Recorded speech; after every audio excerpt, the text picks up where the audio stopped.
जय श्री राम। स्वागत है आप सभी का एक बार फिर से मेरे YouTube चैनल पर। मेरा आज का विषय रहेगा सितंबर 2021 का महीना वृषभ राशि वृषभ लगन वालों के लिए कैसा रहने वाला है। एक महीने के अंदर गोचर के ग्रह आपको किस प्रकार से प्रभावित करने वाले हैं, क्या उनका अच्छा और बुरा फल आपकी राशि लगन पे होने वाला है, उसी को हम मासिक राशिफल या गोचरीय फल कहते हैं।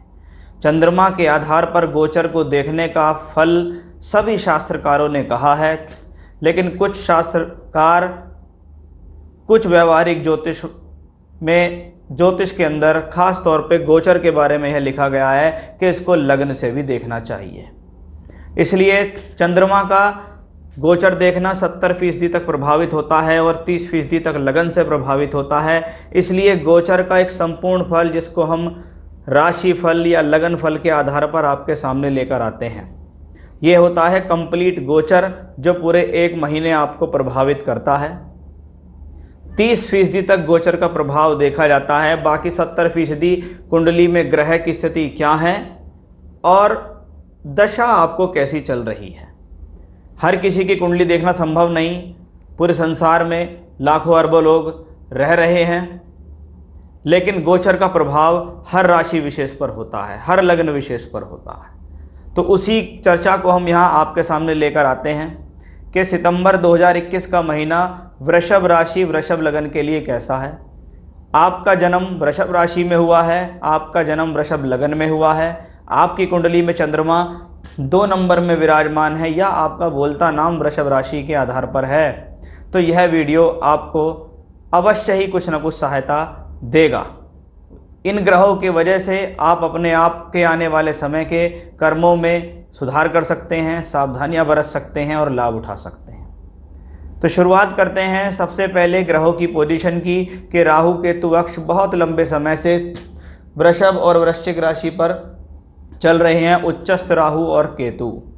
वहीं आपके चौथे घर के अंदर सूर्य मंगल का योग महीने की शुरुआत में बनता दिखाई देगा आपको, और वहीं पंचम भाव के अंदर बुध और शुक्र की स्थिति होगी, जहां शुक्र नीच हैं तो बुध उच्चस्थ अवस्था में भ्रमण करते दिखाई दे रहे हैं।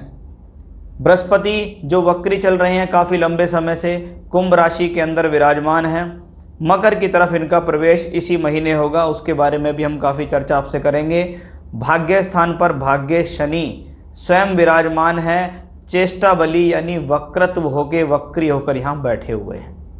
तो ये तो ग्रहों की स्थिति थी। वृषभ राशि वृषभ लगन वाले स्वभाव से बहुत अर्थ त्रिकोणी होते हैं, यानी धन कमाने में पक्के होते हैं, मेहनती होते हैं, अपने काम से काम रखने की इनकी बहुत ज़्यादा स्थितियाँ देखी जाती हैं, यानी बिना वजह कहीं इलझना ऐसे लोगों के स्वभाव में नहीं आता। स्थिर रहते हैं, समय का इंतजार करते हैं, ऐसा भी वृषभ राशि वालों के साथ देखा जाता है।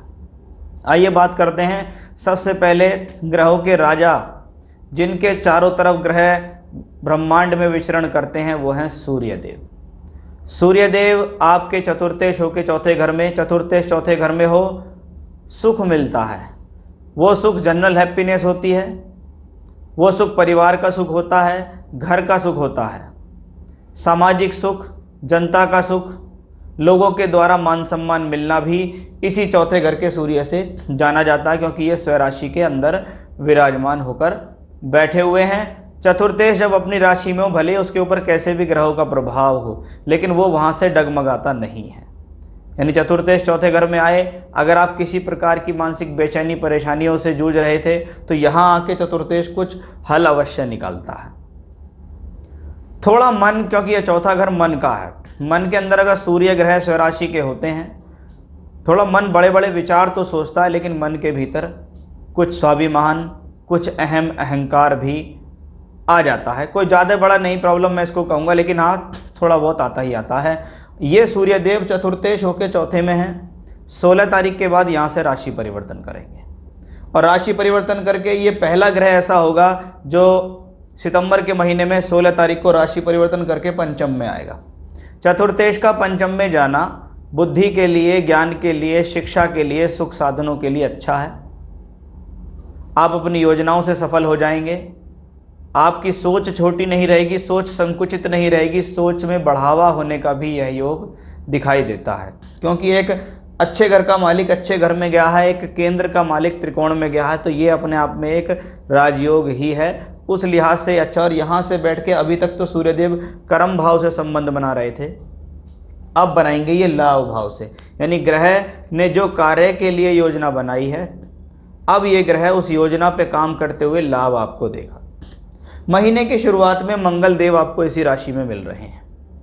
मंगल यहाँ चौथे घर में बैठ के सप्तम भाव में बैठे हुए केतु को देखते हैं और मंगल की चौथी दृष्टि आती है।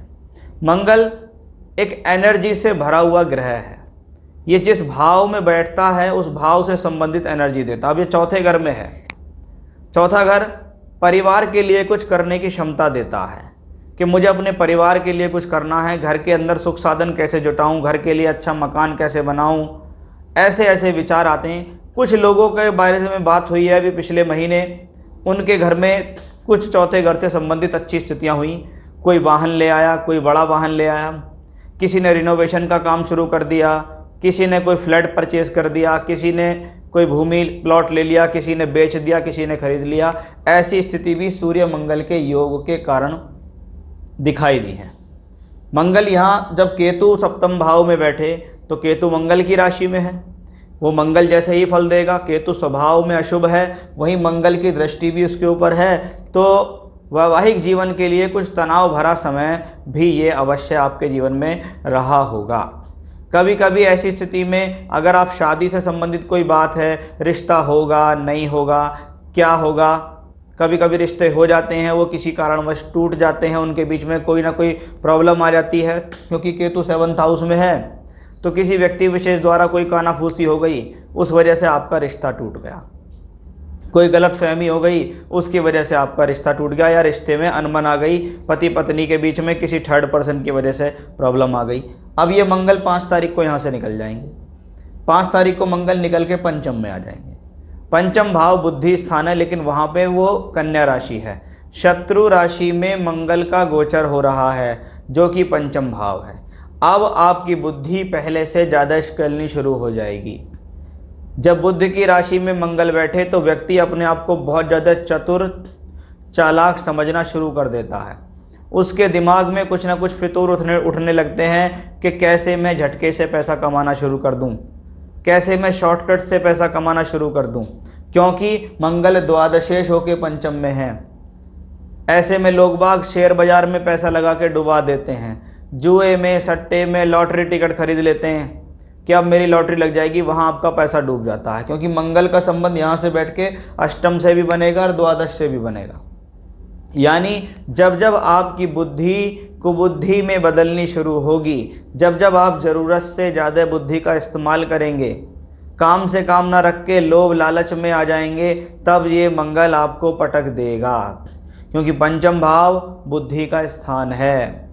बुद्धि स्थान पे मंगल का ट्रांजिट होगा तो पीछे पीछे सूर्य भी आ रहे होंगे, तो ये कॉम्बिनेशन आपके लिए एक चेतावनी भरा कॉम्बिनेशन होगा कि अपनी गलती से अपने लव रिलेशन को ख़राब नहीं करना, अपने लाइफ पार्टनर को चीट नहीं करना, अपने लव जिससे रिलेशन चल रहा है उसको चीटिंग नहीं करनी है, क्योंकि ये सप्तमेश होके भी यहाँ पंचम में होगा। इस दौरान कभी कभी लव रिलेशन बन जाते हैं, जो मैरिड होते हैं उनके भी लव रिलेशन इन्वॉल्व हो जाते हैं, लेकिन यहाँ पर सिर्फ आपका सिर्फ एक ही स्वार्थ रहेगा कि मुझे अपना काम निकालना है, बाकी मुझे लॉन्ग टर्म रिलेशनशिप्स में नहीं रहना, जिसके कारण आपकी जो भावना शुरुआत से रहेगी वो चीटिंग की रहेगी।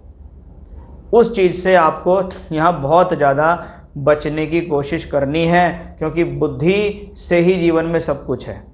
आपकी बुद्धि ठीक चल रही है तो आप काम भी ठीक कर रहे हैं, आपको लाभ भी ठीक मिल रहा है। आपकी बुद्धि ठीक नहीं है तो आपके मन में सिर्फ नेगेटिव विचार आ रहे हैं। तो पंचम के मंगल से सावधान आपको अवश्य रहने की ज़रूरत है, क्योंकि ये मंगल यहाँ से लाभ स्थान से तो संबंध बनाएगा, सोर्स ऑफ इनकम तो ये देगा। तो आपने शेयर में पैसा लगाया, छोटा सा पैसा कमा लिया, आपको बहुत अच्छा लगा, आपने और इन्वेस्ट कर दिया, लेकिन और इन्वेस्ट करते ही इस ग्रह ने आपको प्रॉब्लम दे दी, क्योंकि ये यहाँ से बैठकर 8th और 12th से कनेक्शन बनाता है। अचानक से कोई बड़ा व्यय या बड़ी परेशानी आ सकती है। सूर्य भी उसके साथ साथ नहीं होंगे। अब आप बुद्धि के बारे में बात करो क्योंकि ये बुध ग्रह उच्चस्थ अवस्था में पंचम में है। पंचमेश पंचम में हो, बुद्धि ठीक है, ज्ञान ठीक है, शिक्षा के हिसाब से ठीक है, एजुकेशन ठीक चल रही है, सोर्स ऑफ इनकम जितना सोच रहे हैं, जितना कार्य कर रहे हैं, जितनी बुद्धि लगा रहे हैं उस हिसाब से बढ़िया है। लेकिन 5 तारीख को मंगल आ गया। अब मंगल ने बुध को भ्रमित करना शुरू कर दिया। अब बुद्धि को बुद्धि में बदलने के लिए तैयार हो रही है। अब बुद्धि शॉर्टकट्स ट्राई कर रही है। अब बुद्धि सोच रही है कि क्यों रोजाना के झंझट में पड़े, कुछ बड़ा हाथ मार लेते हैं, कुछ बड़ा कर लेते हैं। ऐसी स्थिति में व्यक्ति को गलती हो जाती है। पंचम भाव में जब बुध हो, कागजी कार्यवाहियों में नुकसान होना, कागजी कोई कार्यवाही है वो गलत हो गया, लेखा जोखा गलत हो गया, हिसाब गलत हो गया, कंपनी वाले को भी नुकसान और आपकी भी नौकरी चली गई। क्यों? सारी चीज़ें 5th हाउस से होती नजर आ रही हैं। पंचम भाव बहुत ज़्यादा मजबूत भाव भी होता है कुंडली का, और इससे हम बहुत सारी चीज़ें देखती भी हैं, क्योंकि बुद्धि से ही जीवन चल रहा है। आपके मन के अंदर क्या चल रहा है, आपका माइंड क्या सोच रहा है। अब जब 3-3, 4-4 ग्रह आपके माइंड में होंगे कि बुध पंचमेश होके पंचम में, फिर एक मंगल भी आ जाएगा वहाँ, फिर वहाँ सूर्य भी आ जाएगा, तो आप ये सोचेगा 5th हाउस लक्ष्मी त्रिकोण है, पैसा तो ये देगा। लेकिन पैसे के लिए इतना भी आप लोभ लालच में नहीं पड़ जाना कि आप अपना नुकसान कर लें। इस बात को मैं बार बार आपसे ये कह रहा हूँ कि आपके ग्रह गोचर आपको इस तरफ अग्रसर कर रहे हैं। खास तौर पे अगर आपको मंगल की महादशा या अंतर चल रही हो, बुध की महादशा या अंतर चल रही हो, तो आपको थोड़ा सावधान रहना चाहिए। बुध तो यहाँ रहेंगे, 22 तारीख तक रहेंगे, 22 के बाद बुध यहाँ आ जाएंगे। जब दूसरे घर और पंचम का मालिक छठे घर में पहुँच जाए तो कभी कभी व्यक्ति को धन कमाने के लिए धन लेना पड़ जाता है। व्यापार को बढ़ाने के लिए, व्यापार को एक्सटेंड करने के लिए धन लेना पड़ जा सकता है। वो लोन मिल जाए या कर्ज मिल जाए, आप ले भी लेंगे और आप उसको चुका भी देंगे। लेकिन अपनी गलतियों से अपने धन का नाश ना करें, अपनी गलतियों से अपने लव रिलेशन खराब ना करें, अपनी गलतियों से, अपनी लापरवाही से अपनी एजुकेशन को स्पॉइल ना करें। वो कॉम्बिनेशन भी यहाँ से निकल कर आ रहा है। शुरुआत में 5 तारीख तक शुक्र यहाँ नीचस्थ अवस्था में रहेंगे। कौन है शुक्र? राशि लगन के मालिक हैं, तो षष्ठेश भी हैं। ये ग्रह पंचम से निकलकर छठे घर में आएगा। छठा घर स्वराशि का घर है, कॉम्पिटिटिव एग्जाम्स के लिए अच्छा है। कहते हैं लग्नेश जिस भी हाउस में बैठे वो अच्छा, और यहाँ तो लग्नेश और षष्ठेश दोनों एक ही हैं, तो शुक्र प्रबल हो गया। शुक्र प्रबल होगा, छठा घर प्रबल है, रोग प्रतिरोधक क्षमता को बढ़ाएगा, कोई बीमारी चल रही है उसको खत्म करेगा। कॉम्पिटिटिव एग्जाम में सफलता होगी, शत्रु पक्ष को आप अपनी बुद्धिमानी के बल पर हरा देंगे, रोगों पर नियंत्रण रख लेंगे, संघर्ष करने की क्षमताएं पहले के मुकाबले और ज़्यादा बढ़ा देगा ये शुक्र, क्योंकि ज़्यादा नहीं, सिर्फ 5 सितंबर के बाद ये निकल जाएगा और पूरे महीने स्वराशि के होकर इसी के अंदर रहेंगे। तो शुरुआत में सूर्य मंगल चौथे घर में है, लेकिन महीना शुरू होते धीरे धीरे 2 ग्रह जो यहाँ पंचम में थे, शुक्र यहाँ आ जाएंगे, मंगल यहाँ आ जाएंगे।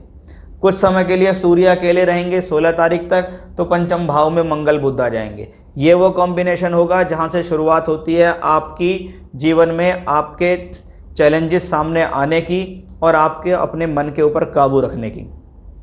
फिर सूर्य देव भी यहाँ आ जाएंगे, तो धनयोग तो बनता है, लेकिन अकेले मंगल से आप उसको स्पॉइल नहीं करेंगे। बुध अपना काम बिल्कुल ठीक प्रकार से कर रहे हैं, बुध आपकी राशि के मित्र भी हैं, लेकिन मंगल आपकी राशि लगन के मित्र नहीं हैं। और मित्र ग्रह जब जब जिस भाव में आता है उस भाव से गलती कराता है। पंचम भाव संतान का है, कभी कभी संतान हो जाती है, ऐसे समय में संतान प्राप्ति का समय आसपास आ जाता है, कंसीव करने का समय आसपास आ जाता है। लेकिन जब मंगल का रोल होता है तो खास तौर पर ध्यान देना चाहिए, सर्जरी का सामना भी करना पड़ जाता है। पेट से संबंधित समस्याएं, गुदा से संबंधित समस्याएं, आंतों से संबंधित प्रॉब्लम, अपेंडिक्स की प्रॉब्लम भी ऐसे कॉम्बिनेशंस में देखी जाती है। अब मैं बात करूंगा राहु और केतु, क्योंकि राहु शुक्र की राशि में इसलिए शुक्र के फल देगा, केतु मंगल की राशि में इसलिए मंगल के फल देगा। वो दोनों फल मैंने आपको विस्तार से बताए। शनिदेव के बारे में बात करें, 9th लॉर्ड इन 9th हाउस, आपके भाग्य स्थान में एक स्लो मूविंग प्लैनेट शनि मकर राशि में स्वराशि होकर बैठा है, जो कि वक्रत्व स्थिति में है। भले ही भाग्य थोड़ा स्लो चलता है, लेकिन मजबूती से होता है। कहते हैं धीरे चलो सुरक्षित पहुंचो। तो शनिदेव यहाँ आपके लिए बीड़ा उठा रहे हैं, भले ही वक्र स्थिति में, लेकिन आगे इनकी मूवमेंट जब मार्गी होगी तो आपके लिए और अच्छे चांसेस क्रिएट करेगा। वृषभ राशि वालों के लिए तो ये कॉम्बिनेशन शनि का अपने आप में बेहतर ही है। शनिदेव तो आपके पूर्ण रूप से पक्ष में हैं, क्योंकि शनि का संबंध यहाँ लाभ, मेहनत और संघर्ष से बना हुआ है दृष्टियों के द्वारा भी। तो शनि अपने आप में ठीक हैं। श्रवण नक्षत्र में ट्रांजिट कर रहे हैं। श्रवण नक्षत्र चंद्रमा का नक्षत्र है। चंद्रमा यहाँ थर्ड लॉर्ड है। क्या करेंगे? शौक के प्रति आकर्षण दे देंगे, आपके भीतर कुछ सीखने की चेष्टा जग जाएगी, ऐसा हम यहाँ कह सकते हैं। इस महीने बृहस्पति का बड़ा कमाल होने वाला है, क्योंकि ये बृहस्पति बहुत समय से कुंभ राशि में वक्री हैं और वक्री होकर इनकी लगातार जो मूवमेंट है वो मकर राशि की तरफ है। इसको दो तरीके से समझिएगा कि ये बृहस्पति 14 तारीख तक सेम इसी राशि में रहेंगे। 14 तारीख के बाद लगभग 1 महीने 5 या 10 दिन तक यहाँ आ जाएंगे 9th हाउस में। 9th हाउस में 9th लॉर्ड शनि है, उसमें आ गए बृहस्पति। पर 9वें भाव में धर्म और कर्म कारक बृहस्पति और शनि का गोचर भाग्य क्षेत्र में तरक्की कराता है, ईश्वरीय कृपा से फायदा दिलाता है। इसको हम ऐसे कह सकते हैं, कोई धार्मिक कार्य करा सकता है, कोई बड़ी धार्मिक यात्रा करा सकता है। अब यदि आप डॉक्टर के व्यवसाय में हैं, वकालत के व्यवसाय में हैं, टैक्स के व्यवसाय में हैं, आपका काम किसी प्रकार का एनजीओ का या धार्मिक संस्था से जुड़ा हुआ है, आप कहीं उपदेश देते हैं, आप धर्म कर्म की बातें करते हैं, आप उसका प्रचार प्रसार करते हैं, या आप इससे संबंधित कोई भी काम या व्यवसाय करते हैं, तो ये समय आपके लिए अच्छा है, कुछ बेटर अपॉर्चुनिटीज़ आपके लिए ला सकता है। वहीं दूसरी तरफ दशम में चल रहा हुआ एक ग्रह नवम में आ रहा है, यानी ग्रह जहाँ चलता है उससे अच्छी ही पोजीशन में आ रहा है, क्योंकि नवम भाव त्रिकोण भाव में अगर देखें तो 1, 5, 9 ये अपने आप में एक से एक बढ़ के है। ये पंचम से पंचम है तो ये भी पंचम से पंचम है। हायर एजुकेशन के लिए अच्छा हो जाता है, ईश्वर की कृपा प्राप्त करने के लिए अच्छा हो जाता है। कहीं ना कहीं भगवान आपका साथ दे रहा है आपके काम में। कौन है? बृहस्पति लाभेश होके भाग्य स्थान में, आपका लाभ आपके भाग्य से जुड़ गया, यानी आपको कोई अचानक से कोई बड़ी और बेटर अपॉर्चुनिटी मिल सकती है। हाँ, बृहस्पति 8th लॉर्ड हैं, 8th लॉर्ड इन 9th हाउस। आसान नहीं होगी आपकी राह, आसान नहीं होगी आपकी प्राप्तियां, लेकिन जब बृहस्पति यहाँ बैठते हैं तो यहाँ से बैठकर वो 159 को कनेक्टेड करते हैं। 159 धन त्रिकोण, लगन को दृष्टि दे रहे हैं, मान सम्मान में बढ़ोतरी कर रहे हैं। पंचम को दृष्टि दे रहे हैं, शिक्षा, बुद्धि, संतान, धन, पैसे के लिए अच्छे होते हैं। तो ये जो बृहस्पति भले ही कुछ समय के लिए यहाँ आएंगे, वक्री होंगे, कोई प्रॉब्लम नहीं है। नीच के होंगे तो शनि स्वराशि के हैं तो उनको संभाल लेंगे, नीच भंग राजयोग कर देंगे। बृहस्पति तो वैसे भी बेनिफिक ही है। कोई भी ग्रह वक्रत्व होते हुए एक अच्छे भाव से अच्छे भाव में आए तो वो ग्रह पॉजिटिव वे में ही होता है। तो उस लिहाज से ये कॉम्बिनेशन बेहतर है, इसमें कोई नुकसान का संदेह मुझे नहीं दिखाई दे रहा है। कॉम्बिनेशन कुछ समय के लिए आता है। 9th हाउस में जब 2 प्लैनेट आए, दोनों वक्री हों, तो उस दौरान क्योंकि वो नीच का प्लैनेट है, तो पैसे से संबंधित कोई भी बड़ा मामला अगर सामने आता है तो उसके लिए थोड़ा वेट करें। बोलें सामने वाले से कि आप मुझे 24 घंटे 48 घंटे का समय दो, मैं सोच विचार कर उसके बारे में आपको बताता हूँ। यहाँ आपका एक्सपीरियंस, आपका अध्ययन, आपका विवेक, आपके कर्म काम आएंगे, क्योंकि बृहस्पति विवेक के कारक हैं, शनि कर्म के कारक हैं। तो उस लिहाज से ये कॉम्बिनेशन अच्छा रहेगा, घबराने की इससे कोई भी ज़रूरत आपको नहीं है।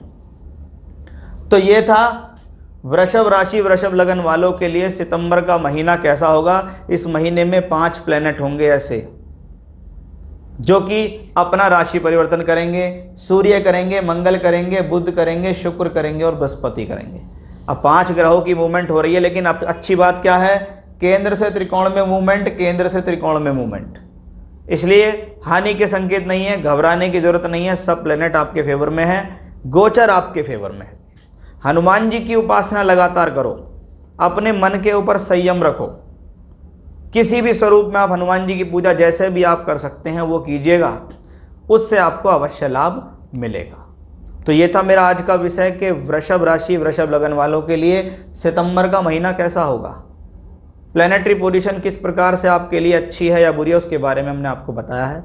फिर से नए विषय के साथ आपके सामने हाजिर होऊंगा मैं, तब तक के लिए बने रहिएगा मेरे साथ। जय श्री राम।